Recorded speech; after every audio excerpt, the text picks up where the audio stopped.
Terror attack, more than 80 people killed in France, including at least 2 Americans, the latest on the investigation. Papal prayers, the Holy Father offers condolences to the victims and a plea for peace. Vice presidential pick, Donald Trump confirms his running mate.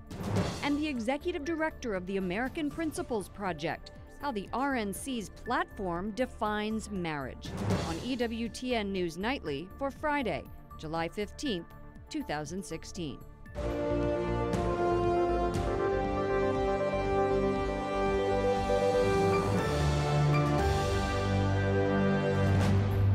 Thank you for joining us.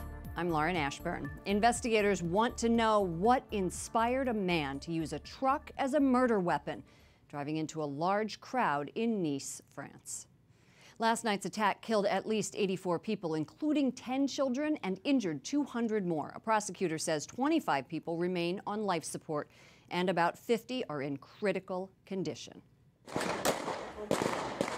Exclusive AP video shows police firing numerous shots into the cab of a truck. It had just mowed down multiple people in the French city of Nice. The driver, a Frenchman of Tunisian descent, attacked people celebrating Bastille Day. And here's cell phone video capturing the truck driving for more than a mile along a street crowded with people. And another as panic ensued as people ran for their lives. And then we turned to hear lots of commotion and shrieking and shouting. And then we saw a truck coming down the promenade, probably 30 or 40 miles per hour, careering from side to side. The driver reportedly jumped out at one point and started shooting people. We heard shooting, and we saw some people that were all running on this way. Like, there were some barriers, and everybody was panicked. They just get on the barrier and things like that. So we asked them to get inside, to get on the floor, to get safe. French President François Hollande arrived in Nice Friday morning shortly after holding an emergency government meeting. He extended the already 9-month-old state of emergency 3 more months. No group has claimed responsibility, but French officials do call it an undeniable act of terror. Meeting with his counterpart in Russia, Secretary of State John Kerry pointed to Syria, calling it an incubator for terrorists. And I think people all over the world are looking to us and waiting for us to find a faster and more tangible way of them feeling that everything that is possible is being done to end this terrorist scourge. Hollande has said he will bolster France's presence in Syria and Iraq. France's justice minister says the terror suspect had a record of petty crime, but nothing matching the seriousness of last night's rampage. 31-year-old Mohamed Boulel was sentenced to probation earlier this year after throwing a wooden pallet at another driver during an argument. 2 Americans are among the dead, a father and son from Texas. Relatives say Sean Copeland and his 11-year-old son Brody were killed in the attack. They were on a European vacation that started in Spain with the running of the bulls in Pamplona. The surviving Copeland family members remain in Nice. They say they are overwhelmed and do not want to deal with media inquiries. President Obama condemns what he calls a horrific terrorist attack. In an address this afternoon at the White House, he said, "This is a threat to all of us." We don't know all the details, but what we know is the capacity of even a single individual to do extraordinary harm.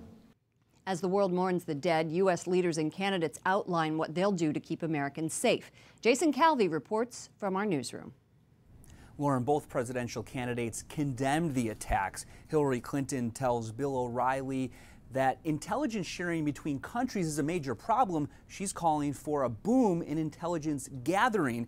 And Donald Trump says this is war. He says he would be tough on immigration, and he's calling on Congress to declare war against the Islamic State.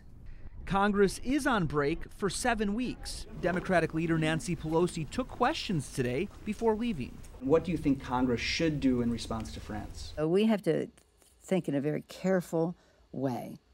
We have to share our intelligence and our resources with countries so that we are protecting our people. ISIS is losing on the battlefield in Iraq and Syria, and they perhaps have encouraged people to do these kinds of things. Pathetic souls, where they attack non-combatant people in a vulnerable situation. that make it look like they have some strength when in fact they're losing. ISIS has controlled large areas in Syria and Iraq. U.S.-led coalition fighters are bombing Islamic State targets there. In the past, Donald Trump has proposed temporarily banning Muslims from entering the country. One of his supporters and former Speaker of the House, Newt Gingrich, says that Muslims in the country should be deported if they believe in Islamic law. I asked Leader Pelosi about that today. She says it's sad and not even worthy to be considered an idea. Lauren? Jason Calvi in our newsroom. Thank you, Jason. World leaders expressed dismay, sadness, and solidarity with France over the attack. Messages of condolences are pouring in from all over the globe, including from Pope Francis at the Vatican. Mary Shovlin is our Rome producer. She joins us with more. Mary, what is the Holy Father saying about this terrible tragedy? Lauren, the Holy Father strongly condemned these attacks in Nice, saying right early this morning around 8:30 through Father Lombardi, his spokesman, a very strong condemnation of what they called homicidal folly, hatred, terrorism, and acts of violence against peace. That was followed by an official telegram from the Holy See to the Bishop of Nice, in which the Holy Father expressed his closeness to the people of France, his prayers for the people, the victims and their families. And he said, once again, France finds itself gripped by this blind violence that has once again afflicted the country. The Pope also took to social media, Lauren, and Twitter and Instagram, where he called for prayers for the French people, expressed his closeness to them. And he also called for prayers for what he called the violent, people who are blinded by hatred. Is security tight in Rome after this attack in Nice? Have you been able to notice anything? We've noticed on the backside of Vatican City, on the back walls here, an increased police presence, just meaning that they're usually not there, and today they are. We know that the Interior Minister has advised all police chiefs around the country to reassess their security measures and reinforce at-risk targets throughout the country. He also said that the security level here in Italy remains high. It's at its second highest level, the first being an actual attack itself. So security levels are high. Police and the Italian citizens are more mindful of their surroundings and what's going on. And Minister Alfano also said that back in 2014, the Islamic State called for car jihad and said that's one reason we closed this street leading up to St. Peter's, to keep pedestrians safe from attacks like this. Mary Shovlin, our producer in Rome. Mary, thank you so much for joining us. Thank you. Lieutenant Colonel Michael Waltz is a military veteran and author of Warrior Diplomat, a Green Beret's battles from Washington to Afghanistan. Welcome back to the program. Thanks so much. You're one of the few people in the world I know who has actually been in the Situation Room and can probably talk about what's been happening there. Yeah. Is this whole terror atmosphere the new normal for us? Well, in many ways, yes. Unfortunately, in the sense that I firmly believe and have participated in, we're 15 years into what will likely be a multi-generational global war against the ideology of Islamic extremism. I make a lot of analogies and comparisons to the 70, 80-year effort that we faced against the ideology of communism. It's easy to bomb a tank or a pickup truck or what have you. Much more difficult to bomb an idea. Well, and there are also no war zones right now. I mean, right. that's an issue that I'm having a very hard time explaining to my children, but Sure. that's another story. Now, let's talk about the presidential candidates. Hillary Clinton has called for more information sharing. She has said we need more tougher diplomacy, as we heard earlier. Donald Trump says he would ask Congress to declare war. Do you think that they are being specific enough? No one's talking boots on the ground. No one's talking airstrikes. Do we need to demand more from them? Well, I would like to see more detailed plans from both candidates. From Hillary Clinton, what is she going to do different than her predecessor, Barack Obama, who I think has essentially told the world that the United States is leaving the Middle East and constantly talks of withdrawal, whether it's Iraq, Afghanistan, what have you. I do agree that we are at war, as Mr. Trump mentioned, but that's been about the extent of what we've heard from him. Why isn't Baghdadi captured or killed? Why is he still inspiring these types of lone wolf attacks? And what are we going to do in the long term, as I keep mentioning, to undermine this ideology? Does that mean that we can expect more Nice-style attacks here in the U.S.? And do you think that it's really realistic that we can defend all soft targets? it's right? not possible. So yes, I do think we are going to see more and more attacks. Europe is a much easier target than the United States for a number of reasons because of its Muslim population and relatively open borders. I unfortunately do think it's going to happen eventually in the United States, but again and again, you know, why aren't the groups like the Shining Path and the Red Brigades of the communist era still around? They're not, because communism was completely discredited. As an idea. As an idea, right? And until we discredit the idea, and that's through soft power and hard power of Islamic extremism, we're going to continue to see these types of threats. Lieutenant Colonel Michael Waltz, military veteran, author of Warrior Diplomat. Thank you so much for joining us.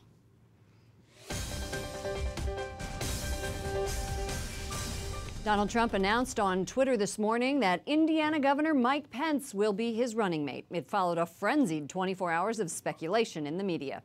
Trump offered the spot to 57-year-old staunchly conservative evangelical yesterday. Last year, he signed a law that allows individuals and businesses to cite their religious freedom as a legal defense. Clinton's campaign moved quickly to paint Pence as the most extreme pick in a generation. A formal announcement will be made tomorrow at 11 a.m. A conservative push to derail the Trump ticket doesn't seem to be working. A Republican National Convention committee rejected their request to let delegates support the candidate of their choice. A new poll shows Hillary Clinton leading Donald Trump in 4 swing states: Colorado, Florida, North Carolina, and Virginia.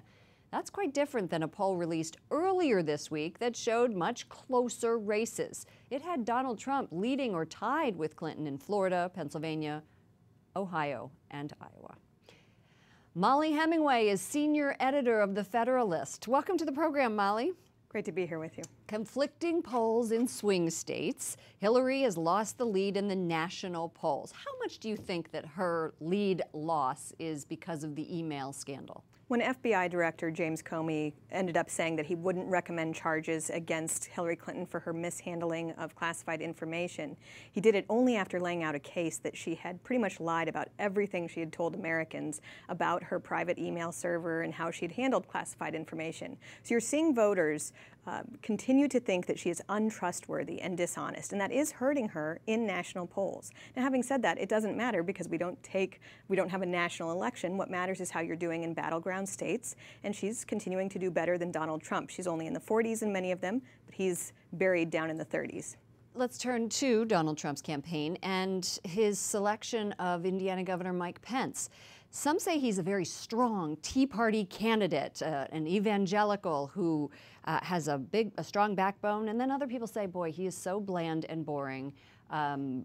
Why did Donald Trump ever pick him? Does the truth lie in the middle, or why did he pick him? Well, bland and boring is not a problem when you are brash and crass and erratic like Donald Trump is. So that actually does provide a nice balance and stability, and I think it comforts donors and establishment Republicans that Donald Trump will have someone who's steady at as his running mate. And he is, on Tea Party issues, he has been a strong proponent of free market agreements, trade agreements. Of course, Donald Trump has not been. And then on other issues that Tea Partiers cared about, he wasn't so good.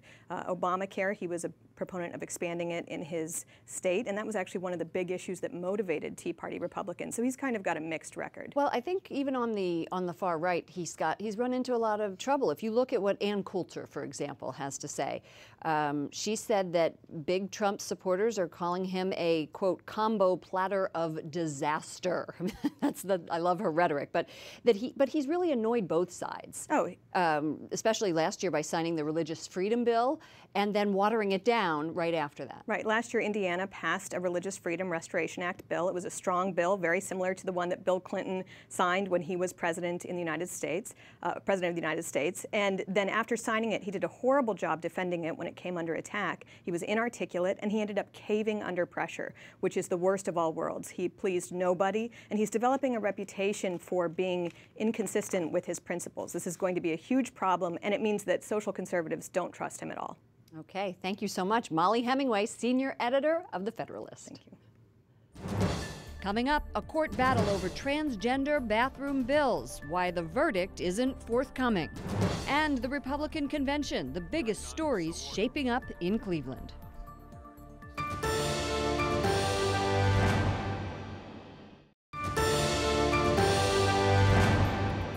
Sé que ustedes en el corazón tienen algo que los mueve, que están inquietos. Pope Francis delivering a video message to Americans. He encourages people to attend tomorrow's free event on the National Mall in Washington, D.C. It's called Together 2016, and it features top Christian artists and speakers, all trying to spread the message of Jesus. Thank you for joining us. I'm Lauren Ashburn. 13 years after the September 11th attacks, the government releases top-secret pages from a congressional investigation. It questions whether Saudi Arabia supported the hijackers after they arrived in the U.S. Investigators later said they found no evidence that the Saudi government knowingly helped the terrorists. But some lawmakers believe the hijackers received extensive support from them. Friends and family gathered today in Louisiana to remember Alton Sterling. Baton Rouge police shot and killed him last week. His death sparked demonstrations across the country from Black Lives Matter protesters and others. The Cleveland Police Department is taking a community policing approach for next week's Republican convention. Low-key dress uniforms, white shirts, not black riot gear. Police have urged attendees to leave guns at home, but they say they won't impede citizens' right to carry arms. The city is expecting 50,000 people. Terry Schilling is the executive director of the American Principles Project.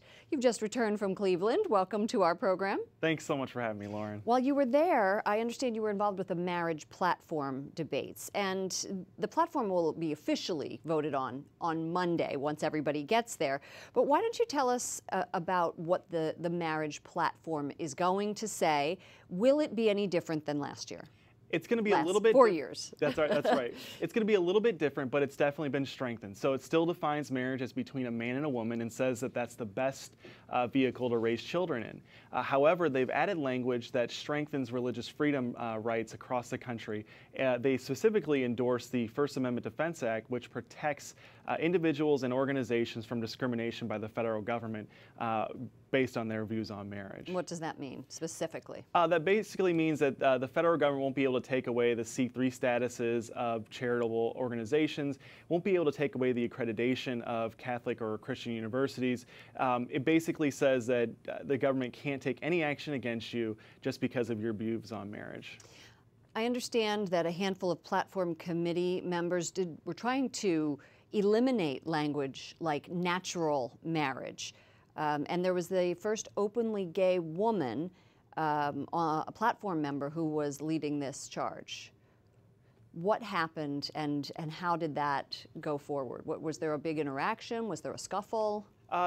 There wasn't much of a scuffle. However, there was a small but very organized group of individuals there that were pushing for LGBT language to be added to the platform. However, the platform committee rejected all of their language. They tried not only just to take out language that defined marriages between a man and a woman, but they tried to add their own language that was very offensive. They tried to strip out religious freedom language, but thankfully and luckily, the platform delegates there rejected all of their changes, and it's a very strong religious freedom and marriage platform. Now, has Donald Trump weighed in at all on the platform? I know that it's not official until Monday. No, not yet. It's not official until Monday, but I imagine he will, and I imagine that he'll also be very happy with it. He will. Yeah, I think so. I think it aligns with him almost on every issue, and I think he'll be very supportive of the platform. And now you will go back to Cleveland, is that right, or you're staying here? I'm going to be staying here. I have some family commitments, but I'm going to be paying very close attention, and we will have some people out there working the convention. Well, I look forward to seeing them there. Thank you so much, Terry Schilling, Thanks, American Lauren. Principles Project. Thanks for joining us. Up next, preventing the spread of Zika, why the federal government isn't making more money available. And a change in culture, why Christians may be losing their influence across the country.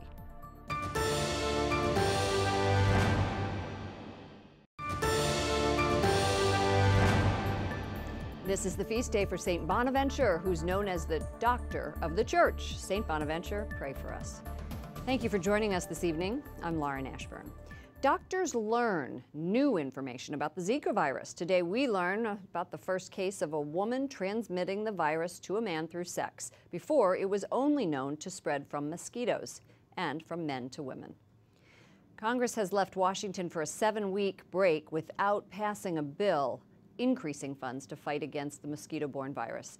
After months of political bickering and finger-pointing, Senate Democrats refused to support a bill that would have provided another $1.1 billion to combat the spread of Zika. The CDC has urged increased funding, saying there are more than 1,000 Americans in the U.S. with travel-associated cases of Zika, including 320 pregnant women. An author and expert on religion in the United States says white Christians no longer hold the sway they once did on American society and culture, and the upcoming presidential election will be a watershed moment. Robert Jones says Mr. Trump's ascendancy has turned the 2016 election into a referendum on the death of white Christian America, with the candidate appealing strongly to those who are most grieving this loss. Mr. Jones, author of The End of White Christian America, joins me now. Welcome to the program. Hi, thanks for having me. What do you mean by the end of white Christian America? Well, you know, it's a provocative title, but it's really a data-driven, nonpartisan book at the end of the day. And you know, what I was hoping to do is cast some light on this striking new reality we have in the country that really not a lot of people have been talking about. If I were going to put this in theological terms, I would say it's about helping Christians read the signs of the times, is one way of putting it. And the basic reality is this, that if we look just 2 election cycles ago, the country was a majority white Christian nation. 54% of Americans identified as white, non-Hispanic Christians. By the time we get to 2014, that number is 47%. So just over the last 2 election cycles, we've gone from being a solid majority white Christian nation to a minority white Christian nation. And what about Catholics? Yeah, so Catholics are really mirroring this trend. So if we look at white Catholics, just a few decades ago, nearly a quarter of the country were white Catholics. Today, that number is 12% white half, Catholic. really? So have gone by half. Now, the difference with Catholics is this, that Latinos have actually come in and replaced many of those lost white Catholics. So the proportion of Catholics in the country has stayed the same, even as there's been this kind of ethnic transformation in the church. Well, could Hispanics revive the white Christian population? Yeah. Well, you know, I think Hispanics might be able to revive the Christian churches. I don't think they're going to be able to resurrect the white Christians that the church has lost, really. There's a lot of good data about reasons why these people may not be coming back. But why? Well, I think the biggest reason is that the number of unaffiliated Americans have really tripled since the 1990s. That's huge. Many of them have been young people. They've left. And then one of the biggest things that we are seeing is that many of these young people are now seeking out other unaffiliated partners when they're looking to get married and have kids. And that's going to be one contributing factor going forward that's going to make them much less likely to come back to any church because they just don't have a partner pulling them back. What about this election? You talked about Donald Trump. We read that pretty incendiary quote. There are many people who say that Donald Trump is does not embody at times Christian ideas, and that he doesn't speak much about his faith. Therefore, is he a good candidate for them? Sure. I mean, he's certainly split the conservative Christian community this election cycle, with people on both sides making exactly this argument. Here's the thing that I think makes it make sense for me. And we have new data out just this week from the Pew Forum showing that nearly 8 in 10 white evangelical Protestants, majorities of white Catholics supporting Trump. And what I think has happened is that Trump early on, I think, saw the anxiety, of white conservative Christians in the country, concerned about cultural transformations in the country. And even though they didn't really know these statistics, they haven't really been out there, felt it in their bones, this transition in the country. And Trump early on said, look, I'm going to restore power to the Christian churches when I'm elected. And I think it's that appeal to make America great again that means restoring power to the Christian churches that I think has moved many of these voters from being values voters to being what I've called nostalgia voters. Excellent. I wish we could continue to this discussion. Fascinating. Robert Jones, CEO, Public Religion Research Institute, and the author of The End of White Christian America. Thank you so much for joining us. Thanks for having me. For the EWTN News Nightly team, I'm Lauren Ashburn. Good night, enjoy your weekend, and God bless.